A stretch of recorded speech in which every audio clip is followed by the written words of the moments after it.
এই সবজিটা দিয়ে আপনি রুটি পরোটা বা ভাত যাই খান না কেন মাশাআল্লাহ আলহামদুলিল্লাহ এক কথায় অসাধারণ, একদম হোটেলের মতো স্বাদ পাবেন এভাবে রান্না করলে।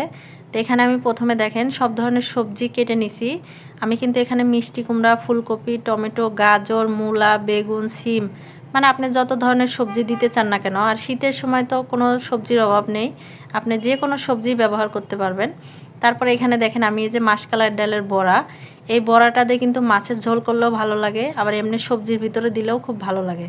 তারপরে এখানে আমি রসুন, পেঁয়াজ আর তেজপাতা, একটু দারচিনি, একটু এলাচ দিয়ে দিছি।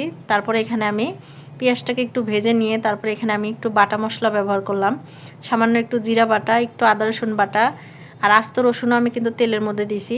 তারপরে এখানে মসুরের ডালটা দিয়ে সুন্দর করে প্রথমে ডালটাকে আগে আমি একটু কষায় নেব।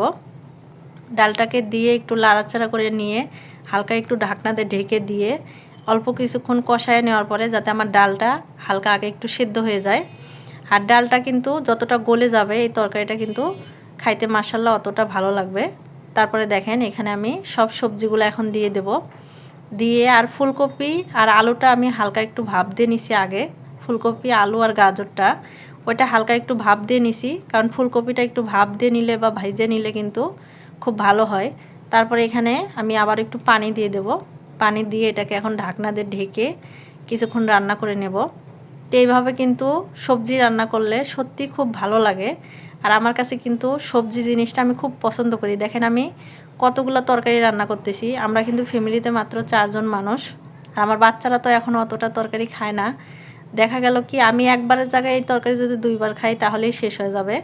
আমার খুব ভালো লাগে, আমি একটু তরকারিটা বেশি পছন্দ করি। দেখা যায় আমি ভাতের থেকে তরকারির পরিমাণটা একটু বেশি খাই। তারপরে দেখেন সুন্দর করে কষায় নিয়ে এখানে আমি একটু পানি দিয়ে দিলাম।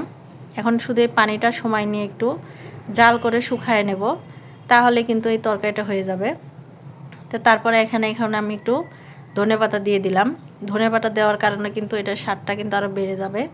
তো এইভাবে কিন্তু সবজি রান্না করলে মাশাআল্লাহ আলহামদুলিল্লাহ সত্যি অনেক ভালো লাগে। তা আপনাদের কাছে কেমন লাগছে সেটা কিন্তু কমেন্টে জানাবেন। আর যদি ভালো লাগে অবশ্যই কিন্তু ভিডিওটা শেয়ার করে অন্যদেরকে দেখার সুযোগ করে দিবেন। আর একটা ভিডিও তৈরি করতে কিন্তু আমাদের অনেকটা পরিশ্রম করতে হয়, আপনাদের জন্য এত কষ্ট করে ভিডিও করি, আপনারা যদি পুরো ভিডিওটা না দেখেন তাহলে আমাদের আসলে খুব কষ্ট লাগে। তা যাই হোক, অনেক কথা বলে ফেললাম, আমার রান্নাটাও কিন্তু প্রায় হয়ে আসছে। এই সবজিটা দিয়ে কিন্তু রুটি, পরোটা বা ভাত যাই কিছু খান না কেন এক কথায়